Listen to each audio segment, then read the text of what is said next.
Yes, a very good morning to all of you. Right, so long time that I had not uploaded an MCQ video in the MCQ series discussion on the YouTube channel. So I thought today let us put a video over there for the MCQs which are there in the MTP, the mock test paper for the October 20 exams. And I always consider that, having a discussion of the MCQs give us a comprehensive revision of the entire subject. You happen to look into, bump into different chapters into the syllabus, and different concepts get revised, clarified, or it's a new piece of information also sometimes for you. Right, so lot of curiosity going on, yes, doing its round for the past few days, that the amendments for May 21 have come in, and then the amendment notes have been released and the videos have come out. So I hope that they have all reached to all of you. You have seen the classes for that. It is around some right, that all the amendments, right, ethics, peer review, quality review, then the CARO. So again, CARO is again a big question mark, that for May 21 which CARO would be applicable. Many students are writing a mail to me that ma'am, whether CARO 20 would be applicable for May 21 exams. So my answer is that we need to wait for the RTP as of now, or any clarification from ICAI side. Right, so in case if you've studied CARO 16 or CARO 20, right, it is a plus minus of each other, so if you study CARO 16, there is something incremental in CARO 20 and CARO 20, so anyways you would have studied CARO 16 at some point of time. So that can be taken care of. So study the existing one which is there with you. Apart from that, you have lots of other things to study, so no need to keep your studies and hold कि नहीं मुझे पता नहीं है ना कौन सा कारो applicable है तो भी क्या करे. That's why I'm not studying audit. So that's a very lame excuse you will give for not studying the classes. I also received a mail from many students that ma'am, right now I'm attending the classes and now we come to know that your amendment classes are going to be coming up. So should I stop watching the classes? So why do you need to stop watching the classes? Absolutely, there is no reason. You continue watching the classes. Incrementally you see those amendment videos. Right, then students have a question that what about the new questions which have come, what about the RTP suggested. So there is you have more questions than the number of questions which are asked by ICAI in the exams. But that's also a positive sign that shows that you at least have an intent to study, and you are trying to analyze and figure out, finding out some reasons regarding what I should study and what I should not be studying or so. Right, but please always keep the, what do you say, the responsibility in your hand to decide upon okay, how much importance is to be given to what matter. And also how much, okay, amendments have come. I don't deny the fact there is a new module which has been released by ICAI. Right, so fair enough, we will cover, that has also been provided to you. But 80 to 85% of whatever has been covered in the class, of whatever amendments we have done in our on the YouTube channel, amendments for May 20 exams, for November 20 exams, for May 19, November 19, all amendments as and when they kept on coming in the RTP, we have put on the video on the YouTube channel, and those have also been kept on being incorporated in your books also. Right, so many of the amendments, it is like now ICAI, all those amendments they've now updated in the module. Okay, like resignation of statutory auditor, that within 45 days from the end of the quarter, after 45 days from end of quarter, we've already covered that in our classes, unless it's like you've been doing CA since ages. And since long time back, say some some number of years back, then you won't be updated. But apart from that, yes, certainly you would be knowing the networking guidelines. Even in the last 2 amendment videos on the YouTube channel, I have discussed about the networking guidelines. Right, and any updates, any information, any content from my side, any new batches to be announced from my side, either the online class or any face-to-face class going forward, I will keep on updating all the details on the CA Aarti Lahoti Telegram channel. Right, so you can just keep a watch on that particular channel to check regarding the upcoming schedule also, so that is one source of communication. So videos whichever regarding the MCQs, I put it on YouTube, and then all other batch related content, batch related information regarding when are the classes or so, and any material or so, all that, the new edition of the book coming up or so, that all I will update you about it through the Telegram channel. Right, so don't know, this is the 12th MCQ series discussion video which you are watching right now. So don't know either you're going to go to it by the LIFO method or the FIFO method or the incremental or weighted average method. And okay, is it that you've already seen the 11 classes, now come to the 12th one, or this is the first one and you have to go right up to the first class, or in between randomly thoda idhar udhar videos dekh liya. So, or I have planned, ma'am, it's in my list, that I will be seeing these MCQ videos. So please, take the effort to execute your plan, to implement your plan. Let it not be just into the to-do list. Okay, those videos I have to see. No, you start watching these MCQ lectures right from now. Because you have to develop the knack. And then you have to develop the knack. You have to have more and more practice of doing the MCQs. Right, so I hope that you pay heed to whatever I have been telling you over here in my classes. Also, what I tell you, that do the writing practice for the subject, do cumulative revision of the subject, and so. Right, so with that, let's begin with the discussion for the MCQs in the MTP October 20. Right, so MTP October mock test paper for the October 20 exams. Those are the MCQs that we'll be discussing today. A wonderful set of integrated case scenarios which we get to discuss over here today. Okay, question number 1 and 2, 10 carry 1 mark each, and question number 11 to 20 carry 2 marks each. Okay, so that's 30 marks of weightage for the MCQ. Okay, Mr. KTK was an employee of Youths Limited, a company engaged in the business of electronic goods, who retired from his service on 30th of September 2018. As he is an electronic engineer by profession, on 27th of October, he started a retail business dealing in electronic items under the name KTK Traders, a proprietary concern in his hometown. Right, so earlier he was working as an employee, then he started his own business as a sole proprietor. Okay, in his hometown. KTK provides you the following information regarding the turnover of his proprietary concern for the financial year 31st March 2020. Right, so gross turnover 1.25 crore, goods returned, sales made in 18-19, 0.08 crore. Okay, cash discount allowed 0.05 crore, goods returned, sales made on 10th of December 2019, 0.11 crore, discount allowed in the sales invoice, that is the trade discount, 0.03 crore, less commission on sales, 0.01 crore, and the net sales is 0.97 crore. Okay, as per section 44AB of the Income Tax Act, so the question is regarding the applicability of the tax audit. Okay, of the Income Tax Act, every person carrying on business shall, if his total sales, turnover or gross receipts, as the case may be, in business exceeds 1 crore, right, rupees in any previous year, get his accounts audited by an accountant before the specified date, right? So 1 crore is the limit, they've given that also. Now in the applicability of tax audit, what is the another change which has come over there?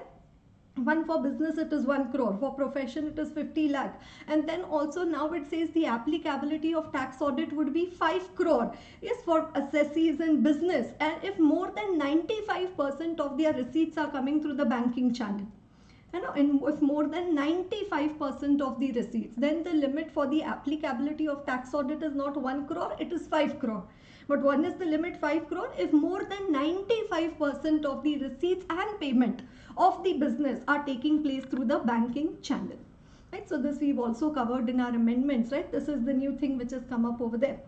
Okay, right, so anyways, considering the above, which of the following shall be considered as a reason for applicability or non-applicability of tax audit under section 44AB of the Income Tax Act? Tax audit under section 44AB shall be applicable as it is having effective turnover of 1.25 crore. Okay, shall be applicable as it is having effective turnover of 1.03 crore. Tax audit shall not be applicable as it is having effective turnover of 0.97 crore, and tax audit shall not be applicable as having effective turnover of 0.98 crore. Okay, so now we need to analyze that whatever they have covered in this net sales over here, whatever inclusions, exclusions have been done, whether they are appropriate or not. Okay, right, so commission on sales, is it to be reduced from the figure of sales? Is it to be reduced from the figure of turnover? No, and it's a nominal expenditure. This we need to add back. And a discount allowed in the sales invoice, trade discount, is that to be deducted? Yes, that is to be deducted. So no need to add back. That 0.97 has come anyways after deducting that 0.03 crore.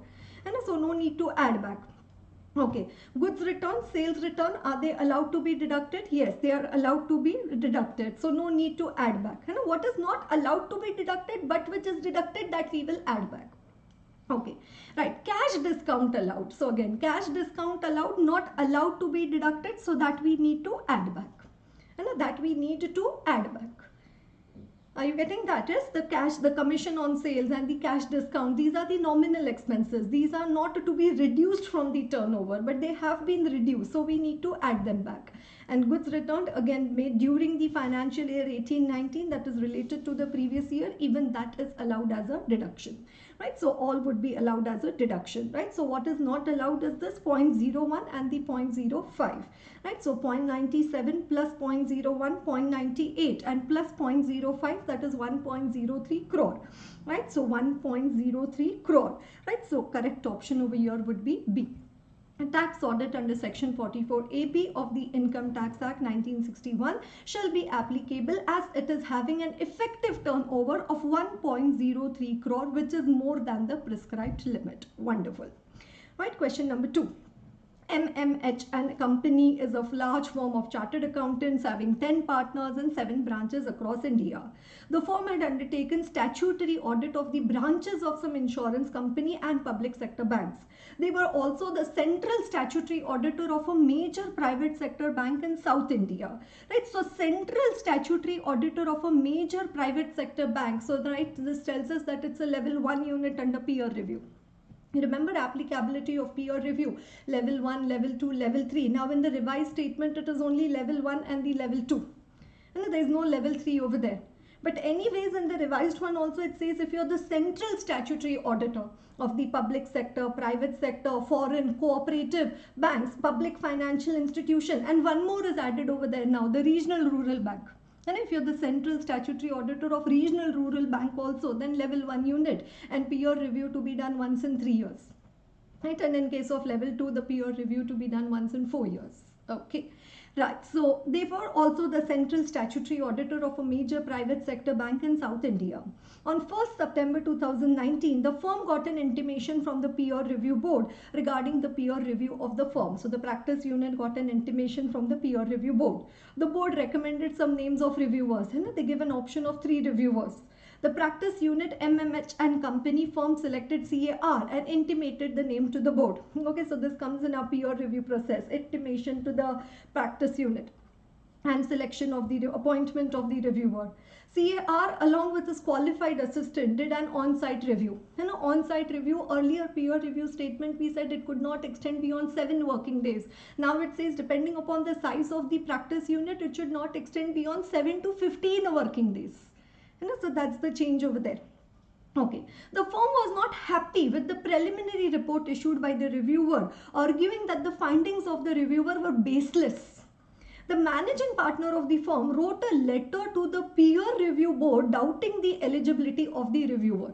So in the question, they've given the entire peer review process and the applicability of peer review, and ultimately the question is regarding the eligibility of the reviewer. Okay, in this backdrop, you are required to advise on the following matter. A peer reviewer shall be a chartered accountant, right? So all 4 points say the same, shall be a chartered accountant. Having 15 years of experience? No. Earlier it was 15. Now they have got it down to 10 years of experience. So A and C out.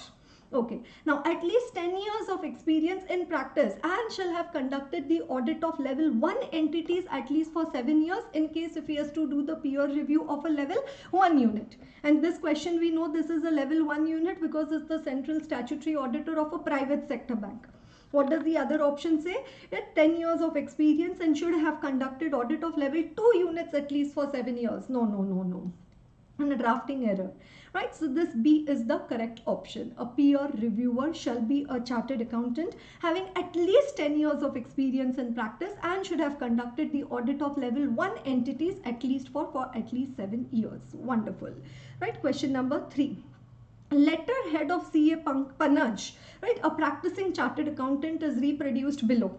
and a letterhead, right? So Pankaj, De, Pankaj, ACS, LLB, FCS, okay, chartered accountant and member of parliament, chartered accountant and a member of parliament. And we study section 7 of the Chartered Accountants Act, wherein we say members to be known as chartered accountants. You remember that? Section 7. One is clause 7, part 1, first schedule. Advertises his professional attainments or services or uses designation or expression other than that of CA.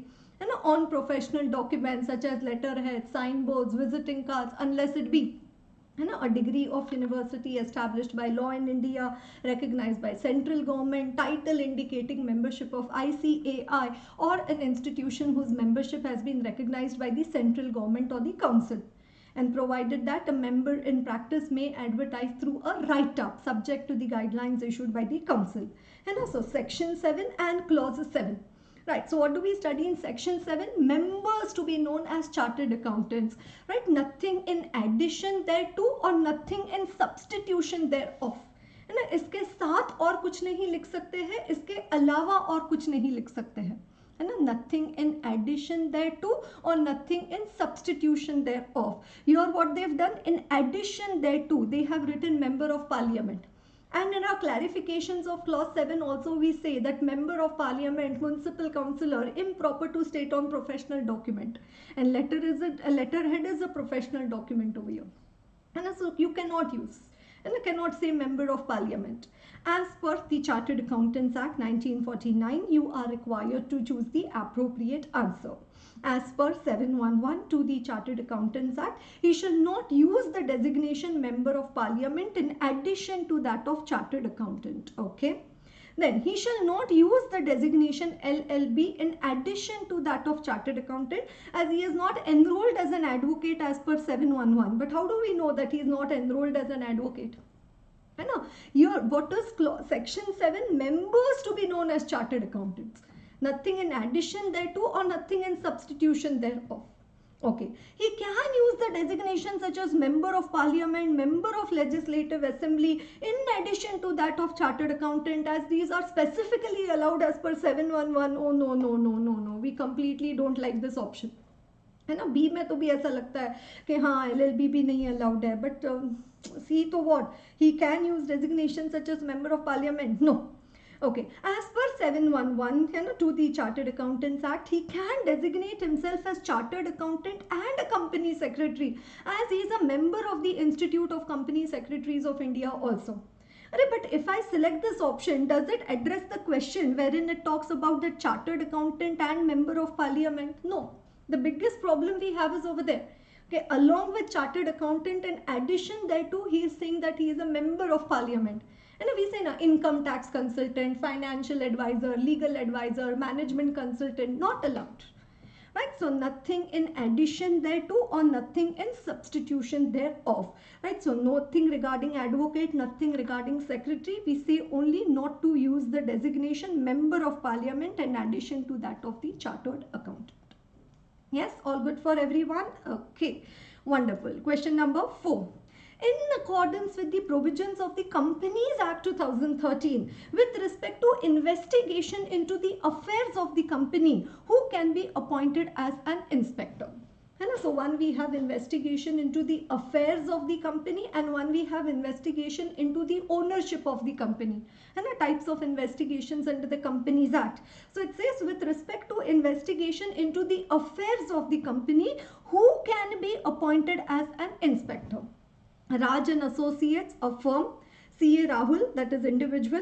Mihim Private Limited, a body corporate. ABC and Partners LLP, again a body corporate. Right, so A they say 1, 3 and 4. So firm, company or LLP. Right, then one only a firm can be appointed. Then 3 and 4, okay, body corporate, that is company or LLP can be appointed. And D over there says 2 only. Right, what is 2? CA Rahul, individual. Right, only an individual can be appointed. Okay, right, so if I open the relevant content over here, who can be appointed as an inspector? A firm, a body corporate or other association, are you all with me, cannot be appointed as an inspector. Do you notice that over there? A firm, a body, corporate or other association cannot be appointed as an inspector. Thus, a firm of professional accountant cannot be appointed as an inspector, but an individual accountant can be so appointed. Right? So company form of organization or a body corporate or a firm or an LLP or a private company, can they be appointed for doing the investigation under the Companies Act? No, only an individual accountant can be appointed. Right? Only an individual. So your individual is CA Rahul 2. Right? So D only. So D only, right? So only individual can be appointed. You cannot appoint a firm, you cannot appoint a private company, you cannot appoint an LLP. It has to be an individual. Okay. Next one, VAS Limited, a subsidiary of KEP Limited, is engaged in the business of manufacturing fertilizers. 15% of the shares of KEP are held by the central government, 25% by Kerala government and 20% by the Karnataka government. Right, so 15 plus 25, 40 and plus 20, that is 60% are held by central state government. Right, so KEP is a government company and VAS Limited is a subsidiary of a government company. Right, so that also comes under the definition of the government company. I hope all of you are able to grasp whatever I am discussing right now, and it's not being Greek and Latin for all of you. Okay, ABC and Associates, a firm of chartered accountants, has been appointed as the first statutory auditor of VAS Limited by its board of directors. This is government company.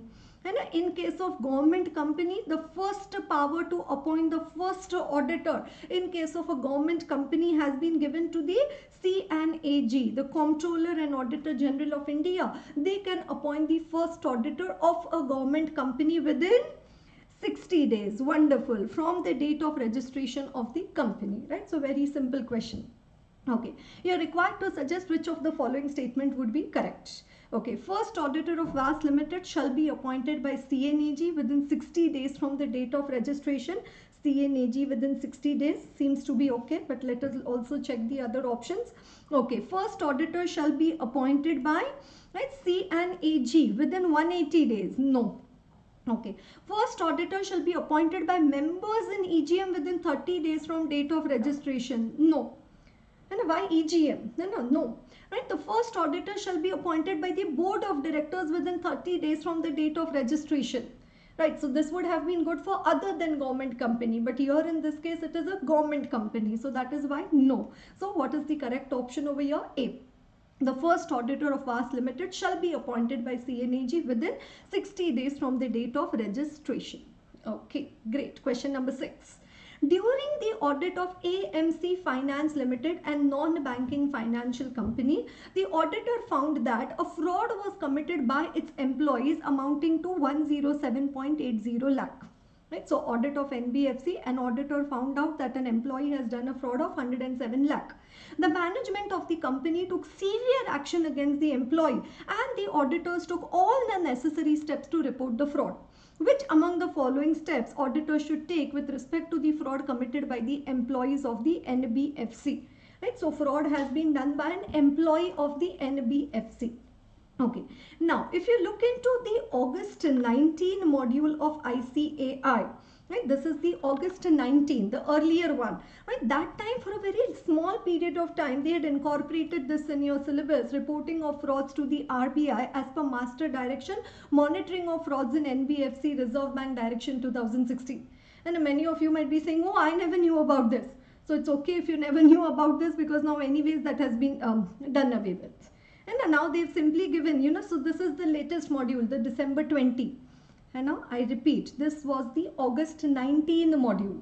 And wherein this particular mass reporting of frauds to RBI in case of NBFC had been added. But now again, if you look at the December 20, the latest new module of ICAI which has come, what they've said? NBFC is covered in the master direction, monitoring of frauds in NBFC Reserve Bank direction 2016. Having overseas branches officers should report all frauds perpetrated at such branches offices also to the Reserve Bank as per the prescribed format and procedures.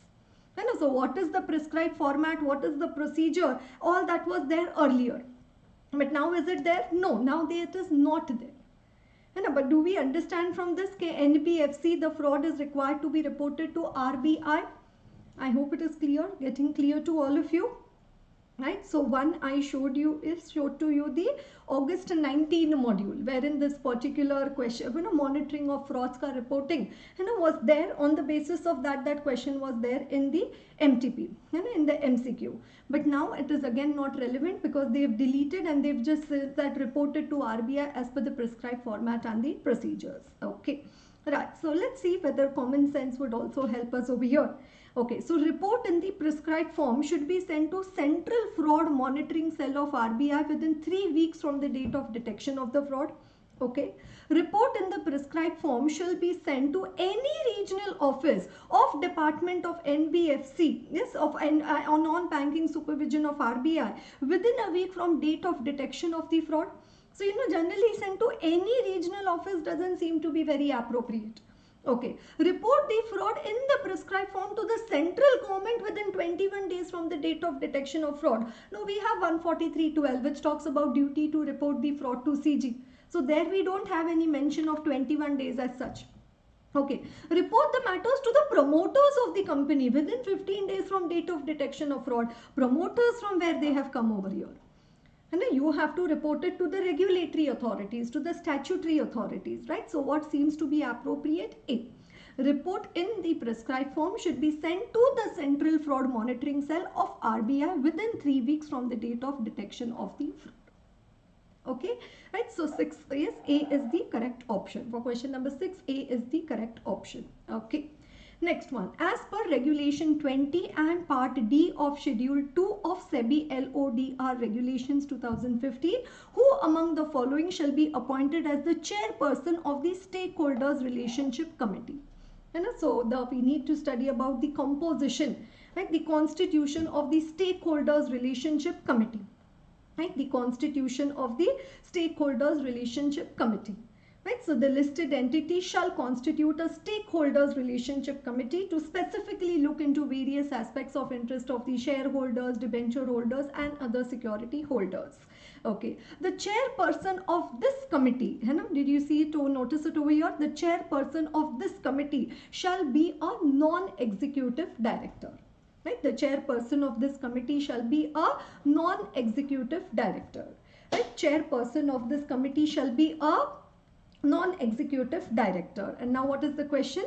Okay, who among the following shall be appointed as chairperson of the stakeholder relationship committee? Small shareholder director, whole-time director, any of the executive director, any of the non-executive director. Obviously, what is going to be the correct option? Chairperson of the committee shall be a non-executive director. And now, so small shareholder director to looks very irrelevant. Whole-time director, no, again it won't be independent, right? So it won't be, whole-time. We want something who is more independent to be the chairpersons of these committees. So executive director, non-executive director, right? So what would be preferred over there? Any of the non-executive directors.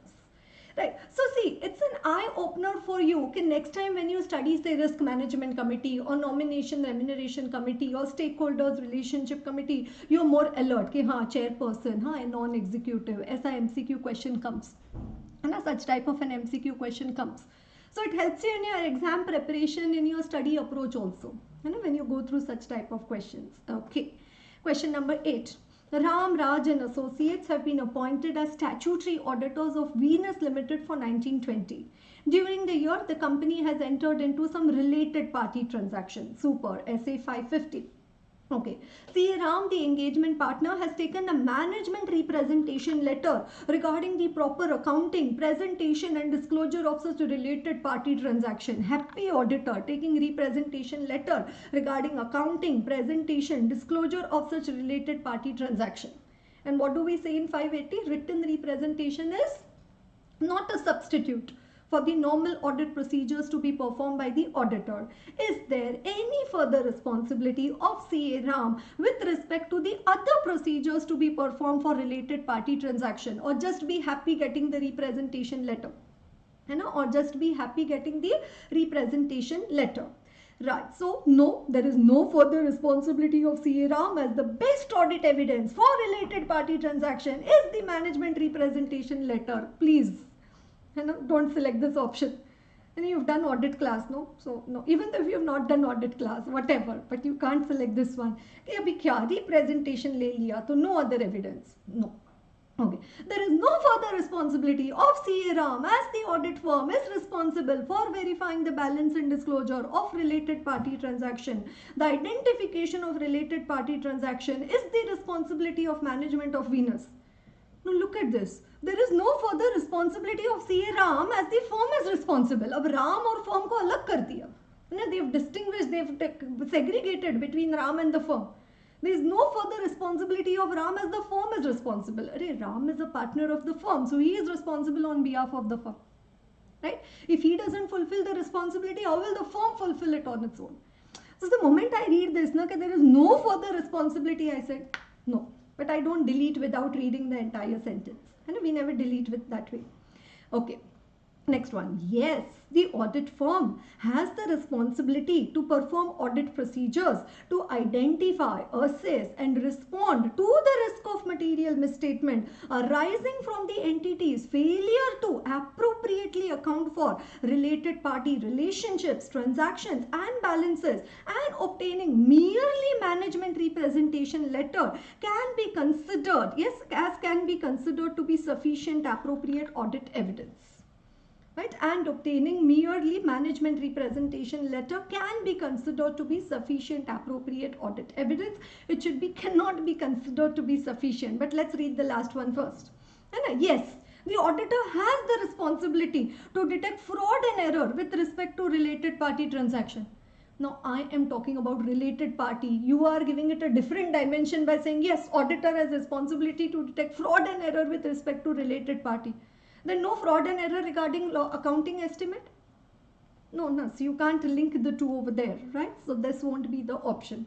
Right, so yes, the audit firm has the responsibility to perform the audit procedures, to identify, assess and respond to the RMM arising from the entity's failure to appropriately account for related party relationships, transactions and balances, and obtaining merely management representation letter. This is my opinion that this should be cannot be considered to be sufficient appropriate audit evidence. Right, so C is going to be the correct option. Do you also think कि ये cannot होना चाहिए instead of can?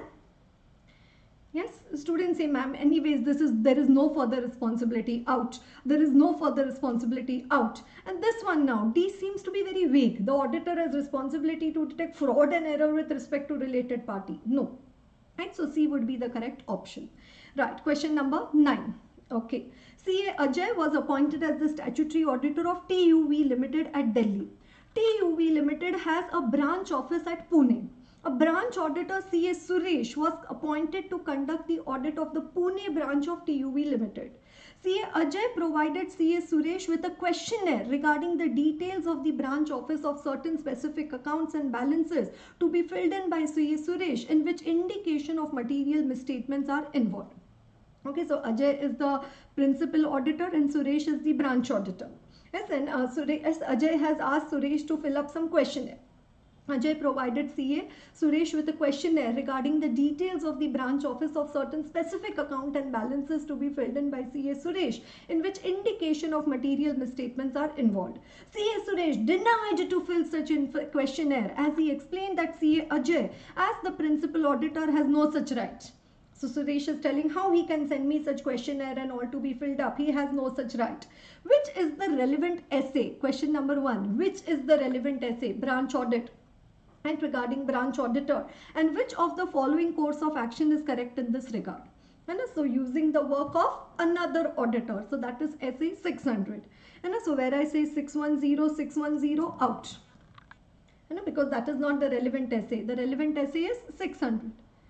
Because it's relating to the branch audit using the work of another auditor. So Ajay has to use the work of Suresh. Right, 600 is the relevant essay, agree. Ajay is correct in asking for information from CA Suresh through a questionnaire, okay. And 600 is the relevant essay. CA Suresh is correct in denying filling such questionnaire, as CA Ajay, instead of asking CA Suresh to send the filled up questionnaire, should himself verify the specific branch details as indication of material misstatement is there. Right. So is CA Ajay correct in asking for information? Right, we study in SE 600, no, evaluation of the work of the branch auditor, coordinate with the other auditor, advise the other auditor as to the significant accounting, auditing and reporting requirement. Auditing, accounting, reporting requirement. So can the principal auditor ask the branch auditor to fill up such questionnaire also? Yes, right, because CTBR, no, continues to be responsible. Right. So CA SA 600 is relevant here and as relevant essay, and CA Ajay is correct. And CA Ajay is correct in asking for information from CA Suresh through a questionnaire. Great. Question number 10. Vian, Viraj and Associates are the statutory auditors of ABC Limited for 1920.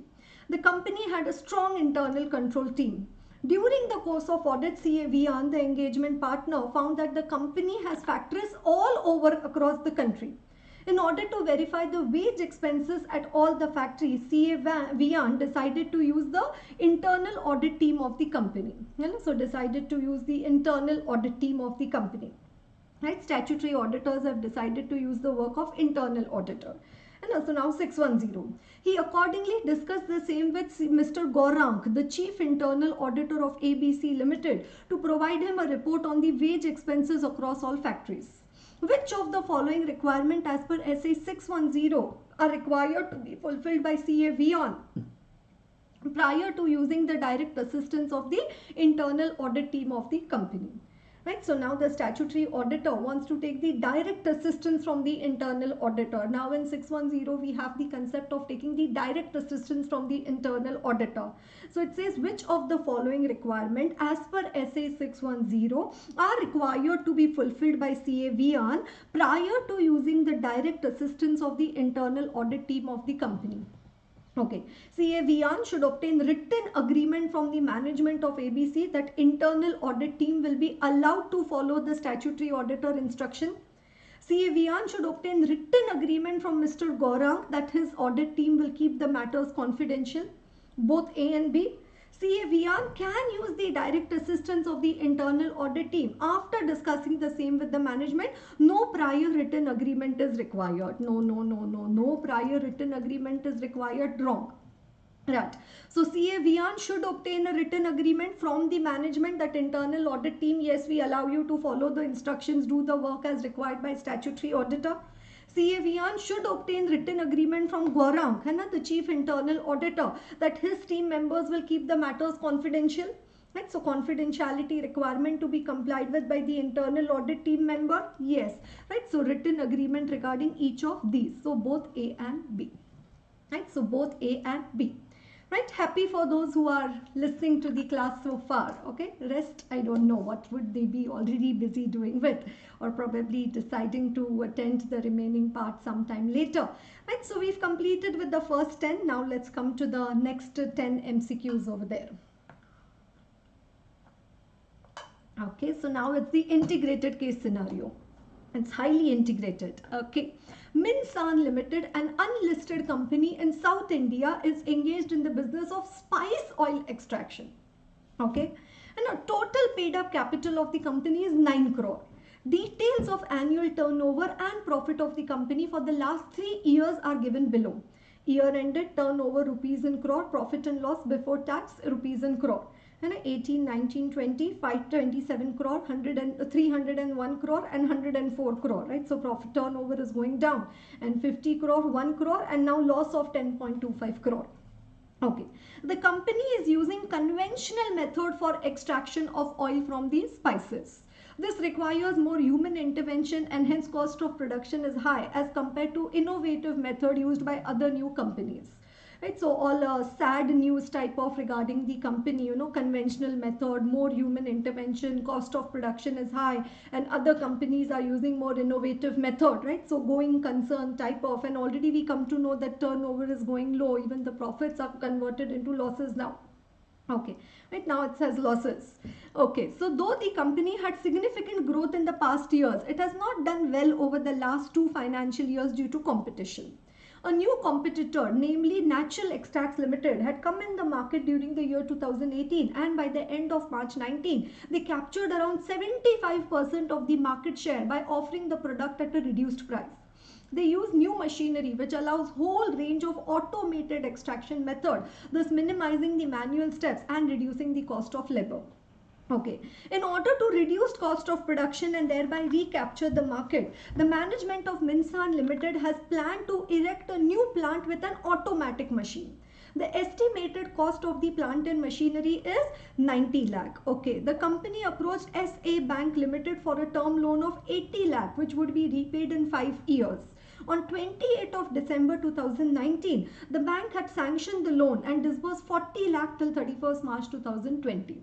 Right, so they applied for a term loan and it is for the purchase of a new plant and machinery, and out of that for 80 lakh, 40 lakh has been disbursed. Okay, Minsan Limited has appointed check and check chartered accountants as auditors of the company at its AGM held on 18th of September 2019 for a period of 5 years. As agreed, the audit team commenced their audit work for 1920 in February 20 and completed the work by the end of May 20. Great. The audit team submitted following findings to the engagement partner. PX Limited, one of the material suppliers, filed a case against the company on 12th of September for a compensation of 3 crore. So contingent liability. Company has made an estimate for allowance of debtors at 5%, right? So provision for bad and doubtful debt. So again an estimate. 70% of the value of inventory was only covered in physical verification during 1920 due to the outbreak of the novel coronavirus COVID-19 and subsequent lockdown thereof. Right? So physical verification of 100% of inventory could not be done, only 70%. Okay. Company got a show cause notice from the State Pollution Control Board for the contravention of the provisions of the Hazardous and Waste Management Rule. Right? So again a litigation. 3 incidents of fraud noticed, total 1.02 crore. Fraud committed by purchase manager 85 lakh, accounts manager 15 lakh and by cashier of 2 lakh. As an auditor of Minsan Limited for 1920, answer the following questions based on the facts in the above paragraph. So many facts in the above paragraph. Now basis that, let's answer the question. Okay, though the company had significant growth in the past years, it has not done very well over the last 2 financial years. वो तो दिया हुआ है question में, that's given in the question. It has not done very well during the last 2 financial years due to competition. Okay, as per 570, there are certain events or conditions that individually or collectively may cast a significant doubt about the going concern assumption. And a material uncertainty, significant doubt about the entity's ability to continue as a going concern. In order to assess whether Minsan Limited is the going concern or not, which of the following audit procedures should not be performed? Which of the following audit procedures should not be performed? So out of these 3 procedures are going to be performed and 1 is not going to be performed. Okay. Right. So analyze and discuss with the management of the company to find out whether installation of the new plant and machinery would enable the company to reduce the cost of production. Okay, that new machinery which you're going to produce, is it purchase, is it going to help you reduce the cost of production? Analyze and discuss with management. Will you check that in regard to going concern? And a question kya hai? In order to assess whether Minsan is a going concern or not, which of the following procedures should not be performed? So will you check that new machinery which you will purchase, how much cost of production will be reduced due to that? Okay. Yes. Okay. Enquire the company's legal counsel regarding existence of legal litigation and claim against the company, reasonableness of management assessment of their outcome and the estimate of their financial implication. So the creditors filed, material supplier has filed a case, then a show cause notice received from Pollution Control Board. Are you going to make inquiries of the legal counsel regarding the same? Yes, you would make inquiries. And future litigations and the pending legal regulatory proceeding which comes under the other indications of going concern. Okay. Evaluating management's future plan and the strategy to increase market share of the product. Yes. One of the additional audit procedure which we perform is we check, inquire as to what are the management's plan, what are the survival strategies of the management, to liquidate assets, to reduce expenditure, delay expenditure, borrow money, restructure debt. Okay, so evaluate management's future plan and strategy to increase market share of product. Okay. Analyze and discuss the company's cash flow and profit of the previous year with the projected accounts. By now, why do you want to look into previous year and with the projected account? Right now, going concern means I have to check for the foreseeable future. Why would I look into the previous year? And I need to look into the foreseeable future. And okay, whether the entity will be continuing as a going concern.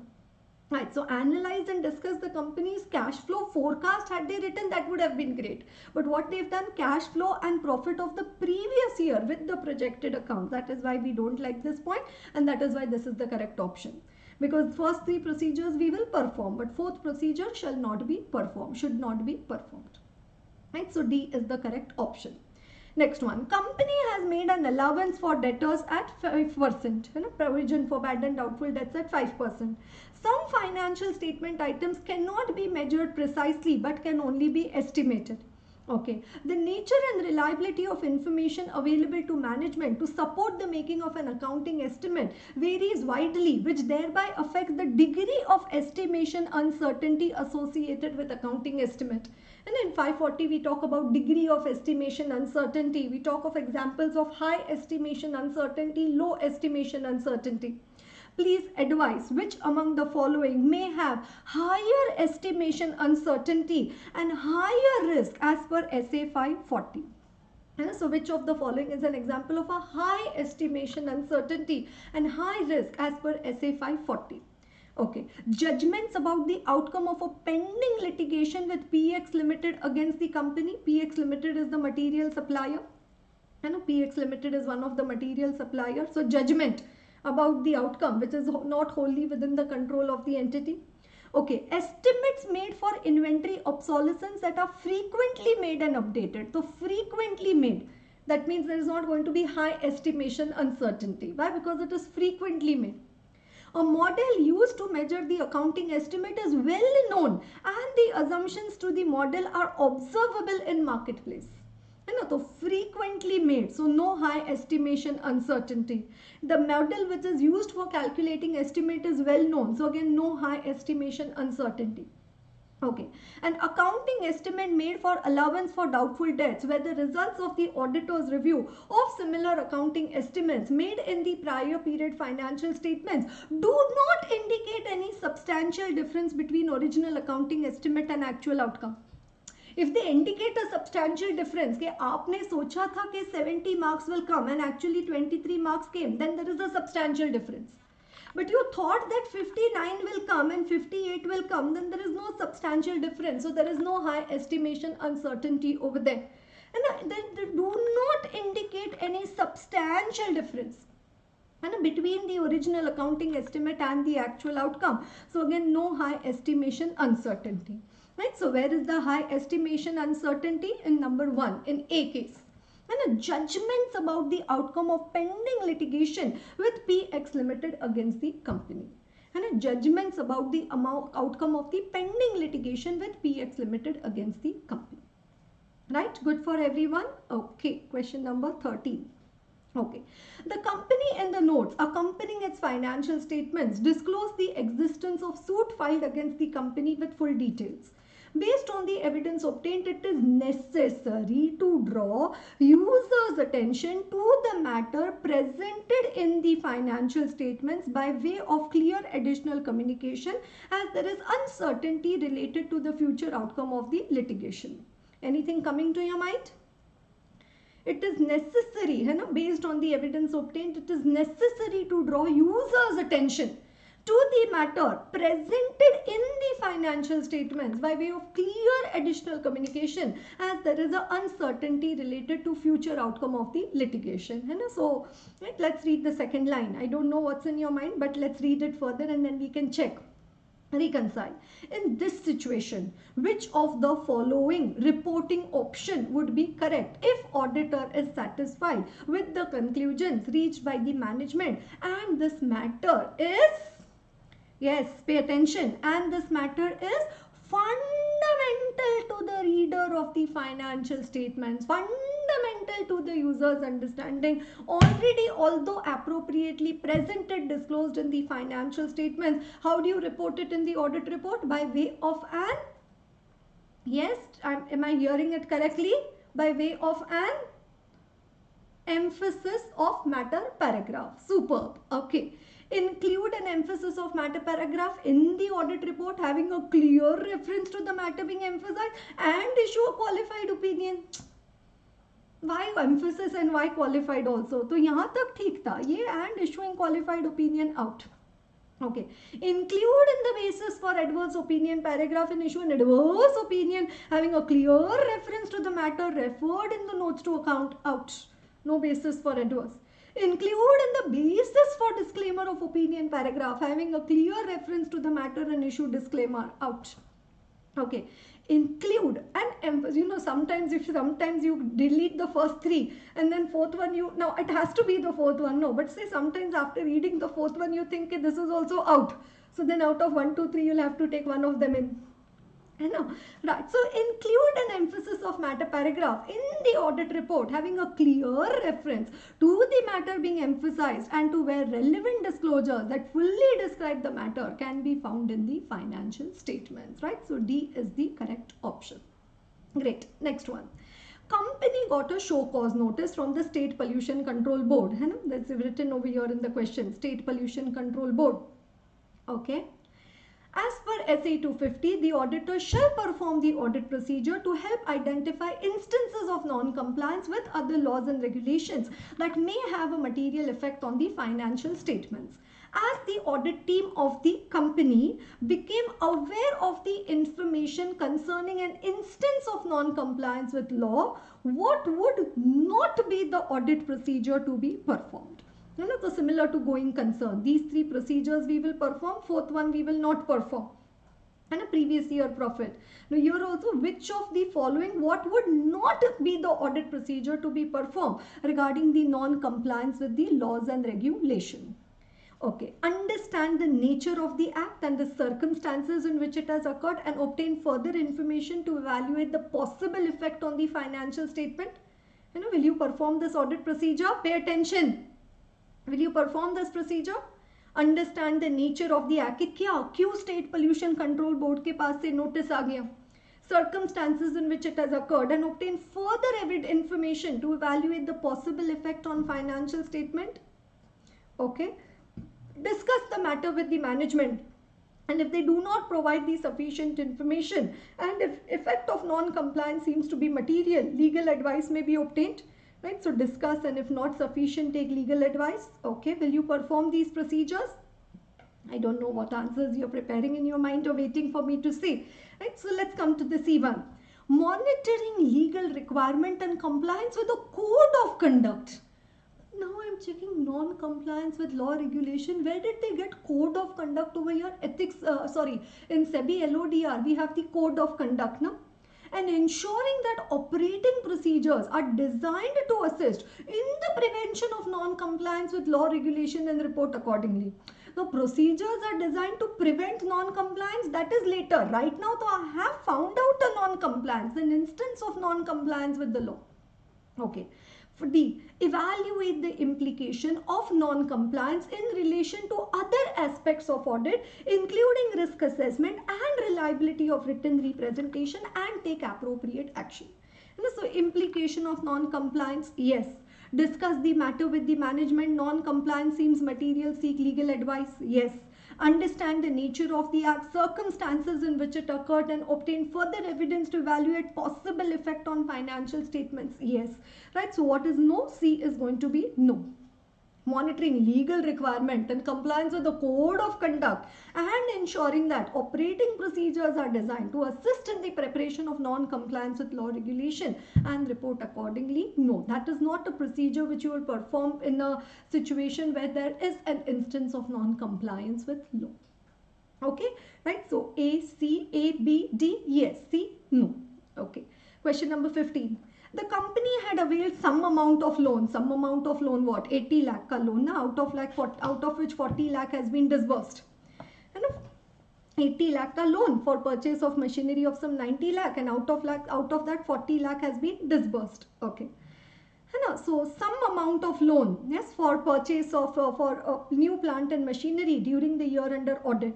Out of the total loan sanctioned, an amount of 25 lakh was earmarked for the purchase of machinery oil extractor, that automated oil extractor machine.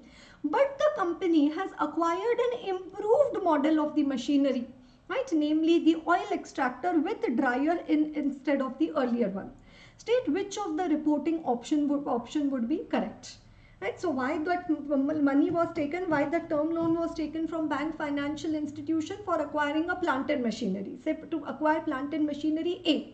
But instead of acquiring the original A, an updated improvised version of that machinery A was available. That is why that improvised version has been purchased. So will you say that no, term loan has not been applied for the purpose for which it has been obtained? Like, so you had kept aside for money, say for purchasing iPhone, say whatever, say iPhone 11, and then you purchase the Pro phone over there, right? So have you used it for the purpose for which you intended? You wanted to use the money for the purchase of the iPhone, but instead of purchasing the another version, you purchased a more updated version. So will that be considered as applied for the purpose for which it has been obtained? Yes.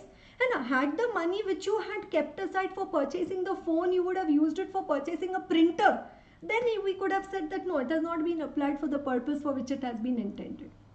You get my point? Okay. State the fact in Caro report that out of term loan taken for machinery oil extractor, 25 lakh was not utilized for acquiring the machinery for which it was sanctioned. वो machine की बात हुई थी ना, how you purchase improved model of the machinery. So state the fact in Caro.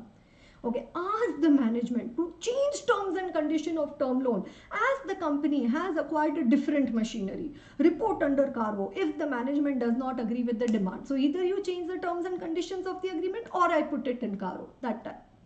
Okay, state the fact in Caro report that the term loan taken has been applied for the purpose for which it has been sanctioned. Okay. And state the fact in Caro report that the term loan has not been applied for the purpose for which it was sanctioned. Also qualify the report as there are misstatements that are material but not pervasive. From where there are misstatements which are material but not pervasive, don't know. Okay, anyways, look at it over here. State the fact in Caro report, state the fact in the report under Caro, right? Again over here it says state the fact in the Caro report. And that it has not been utilized, that it has not been applied, and that again it does not agree with the demand. And only one says that stated in the report that it has been applied for the purpose for which it has been obtained. And that it has been applied for the purpose for which it has been obtained. Right? So C is going to be the correct option. Okay, right? So one more case study, integrated case scenario, and more 5 questions to go. Right? Again, a very, very interesting case study over there. Okay.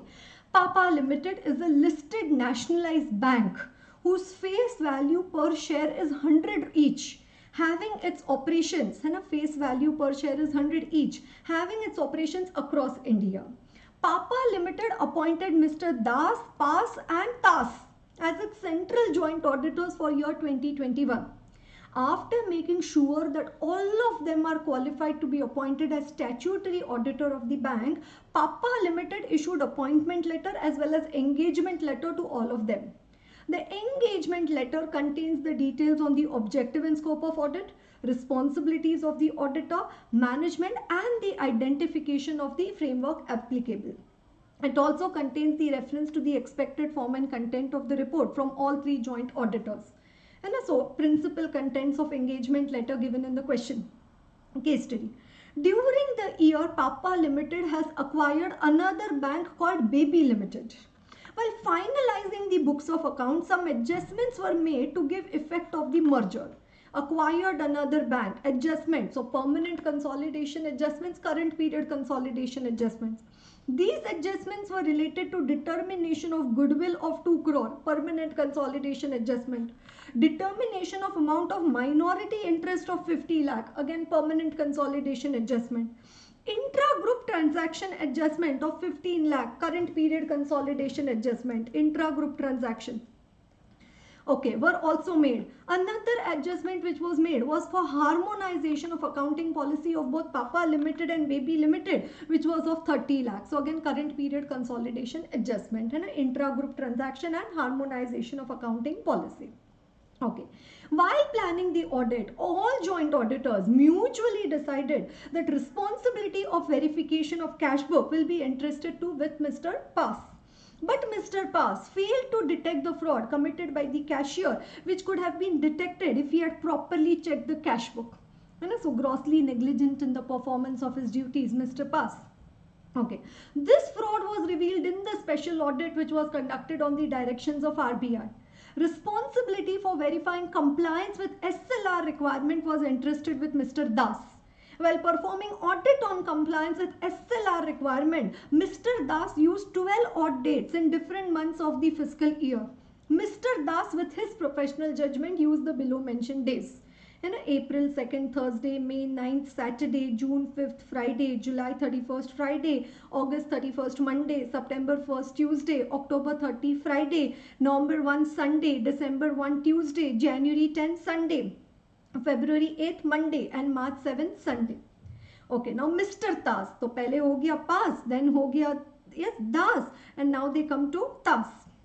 Was entrusted with the responsibility for calculation of demand and time liability for SLR. On 31st March, 31st March, total liability, demand and time liability stood at 200 crore. It includes margin held on funded facilities of 3 crore, credit balance for one branch of 4 crore, adverse balance of the Nostro mirror account of 2 crore and unadjusted deposit for agency business of 6 crore. Okay, so this is regarding the computation of the DTL. Then Papa Limited has total 12 directors, including 3 women directors. Out of them, Mr. Wright was non-executive chairman as well as promoter of the bank. Papa Limited has a total of 5 independent directors in their board. So this is regarding SEBI LODR, composition of the board. Okay, wife of CA Das was also a chartered accountant and was actively involved in the purchase and sale of shares. She purchased 100 shares, she purchased 100 shares of Papa Limited of 100 each for rupees 15 lakh. And so 100 shares of, what is the face value, right? The face value of the shares on the top beginning of the question also it's given 100 each. And so 100 into 100, right? And what is the market value? 15 lakh. All the required communications were made among the joint auditors and significant matters were addressed, were discussed with those charged with governance. At the end, an unmodified report in accordance with SA 700 was issued, which was signed by all the 3 joint auditors. Okay, wonderful case study. Okay, now coming to the question. Question number 16. Which of the following statement is true? For giving the effect of merger and a permanent consolidation adjustment of 250 lakh, current period consolidation adjustment of 45, then 280 and 15. Only permanent consolidation adjustment of 295 lakh and permanent of 265 and current period of 30 lakh were to be made. Right, so let's look into the question. Goodwill of 2 crore, that is 200 lakh, and minority interest 50. So 200 plus 50, 250 lakh is going to be the permanent consolidation adjustment. And intra-group transaction 15 and harmonization of accounting policy 30. Right, so current period consolidation adjustment of 45 lakh. Of 45 lakh, 15 plus 30, so 250 and 45, right? So 250 and 45, right? So A is the correct option. And for the effect of the merger, permanent consolidation adjustment of 250 lakh and current period consolidation adjustment of 45 lakh were made. Okay. Now, while verifying the compliance of corporate governance in accordance with Regulation 17 and 17A, was there any non-compliance in the composition of the board? Any non-compliance in the composition of the board?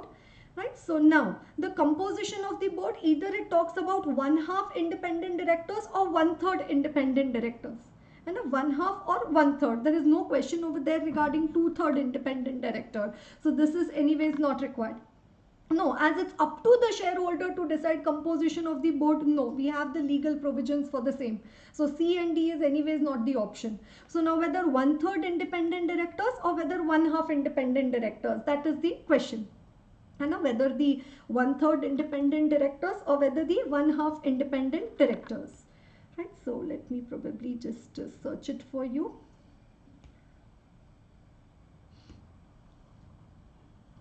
Okay, right, just give me a moment over there. Yeah, here is the stakeholders relationship committee, and here we also have the points regarding the composition of the board, right, the meetings of the board of directors and the verification and composition of the board, right, approval of the remuneration of the directors, right, the verification regarding the composition of the board. Okay, now what does it say? Verification regarding the composition of the board. Yes, over here I'm reading this point number 2. You'll find it in your respective edition or so. I don't want to confuse you with the material, with our class material, because you might be having different editions of the book, right? So that's why I'm taking it from the institute study material itself. Okay, but the same updated content is there in our books. No change, nothing, a change has come over here in the amendments as such.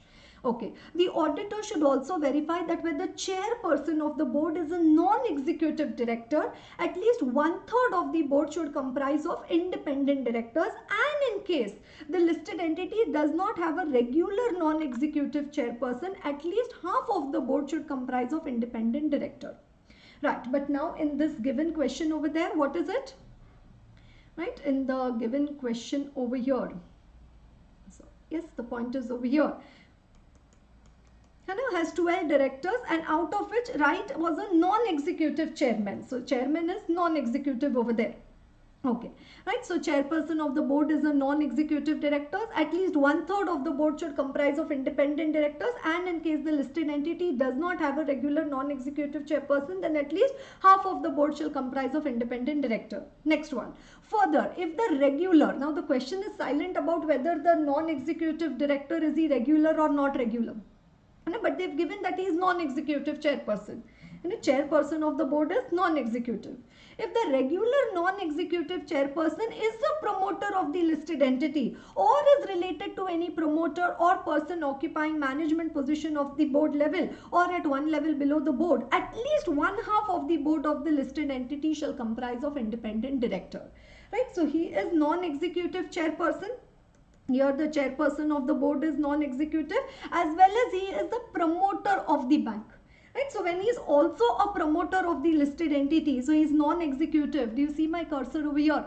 Right? He is, right? 4th line. If the regular non-executive chairperson is the promoter of the listed entity, then at least 1/2 of the board shall consist of independent directors. Right? For those of you who've done the regular class, we study over there regarding that NRNP. And a non-executive regular, not a promoter, in that case it would be 1/2 independent directors. In all other cases, in that case it would be 1/3 independent directors. In all other cases it is 1/2 independent directors. And NRNP, in that case it is 1/3. In all other cases it is 1/2. So anyways, in this particular question, what is the requirement? 1/2 independent directors. Right. So yes, as in this scenario, there should be at least 1/2, that is 6 independent directors. Right. So whether there is any non-compliance in the composition of the board, yes, we say there is a non-compliance. Why? Because question mein kya diya hai? They have only these 5 independent directors. How many independent directors they should be having?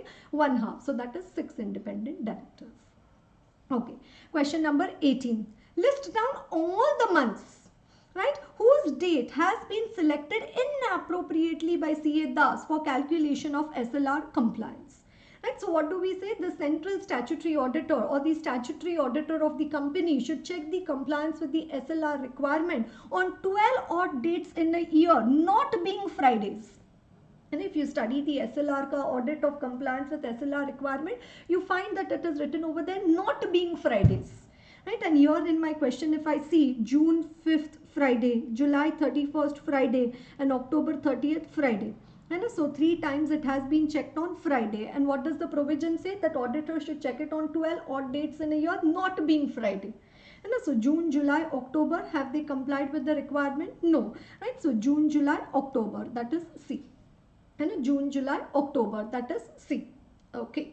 Next one, while computing SLR compliance of Papa Limited, what will be the value of the demand and time liability as on 31st of March? Right, so let's come to the SLR computation, the amount which has been given over here. Right, so I'll just remove these markings for the time being from here. And now what is the amount of demand and time liability as of now? It is 200 crore. It is 200 crore, and this 200 crore includes margin held for funded facilities of 3 crore. Right, so now again let me come to the the explanation part of audit of compliance with SLR requirement. And see here it is given fiscal year not being Fridays. 1, 2, 3, 4th, 5th line over here. This being Fridays and not being Fridays. Okay, and now we come to these points over here. Right, so what is the point over there? Margin held for funded facilities of 3 crore. Right, so margin held for funded facilities for for funded facility. What does it say? Have been excluded from liability. So is this to be counted while calculating the demand and time liability? No. और यहाँ पे क्या दिया है? It is includes margin of 3 crore. So from this 200 crore, I will remove that 3 crore. I will remove that 3 crore. Then next one, credit balance for one branch of 4 crore. So credit balance of one branch for 4 crore. So credit balance in branch adjustment account, including those related to the foreign branches. So credit balance in the branch adjustment account have been included in liability. So earlier this margin kept in sundry deposit should be excluded, but this credit balance in the branch account should be included. And in this question, is it already included? Credit balance for one branch, it includes now, so it's already counted, so I don't need to reduce it over here. It should be included and it's already included. Okay, adverse balance of the Nostro mirror account of 2 crore. Adverse balance, look over here.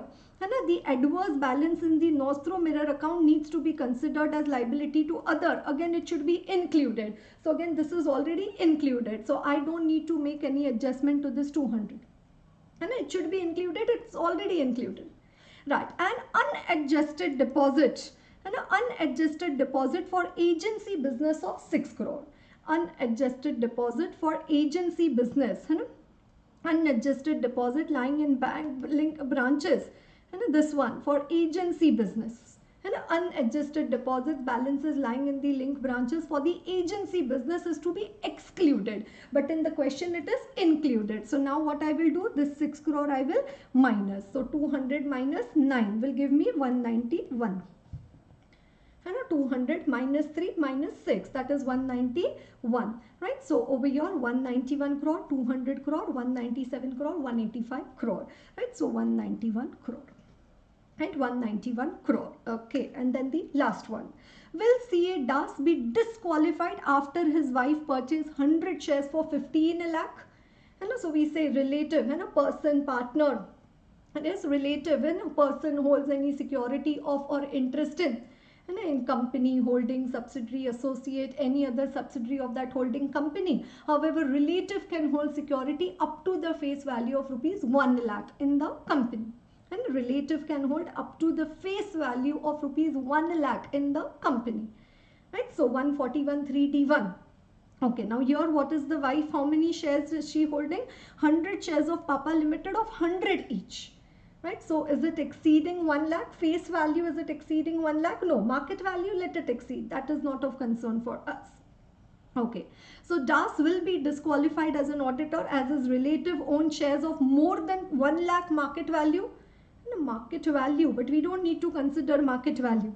Das will not be disqualified as an auditor as his relative owns shares of less than 20 lakh market value. Anyways, it's not 20 lakh and anyways market value is not to be considered.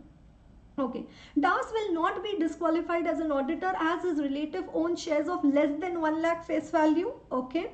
Right, and Das will be disqualified as an auditor of Papa Limited as his relative owns shares in Papa Limited irrespective of the amount of investment. No, not irrespective. There is a limit given over there. And okay, up to the face value of rupees 1 lakh is allowed. Right, so C is the correct option. Right, Das will not be disqualified as an auditor of Papa Limited as his relative owns shares of less than 1 lakh face value. Right, so that very, yes, what do you say, successfully completes our discussion of the MCQs in the MTP October 20. I also recommend that you go through the rest of the theoretical descriptive questions also over there. Right, so hope to see you all very soon in a marathon revision batch, or even probably you get, yes, you watch the next video on YouTube, which I'll be putting regarding the amendments for, which comes in the RTP for May 21, not the entire amendments. For those, the videos have already been released, right? So yes, we already have up to the existing students it is provided, and other students you can also avail the options. So you can check the details on the Aarti Lahoti Telegram channel. But yes, the RTP amendment videos which I put on YouTube, and also more of these MCQ type of videos which I put on the YouTube channel, certainly I wish to meet all of you over there.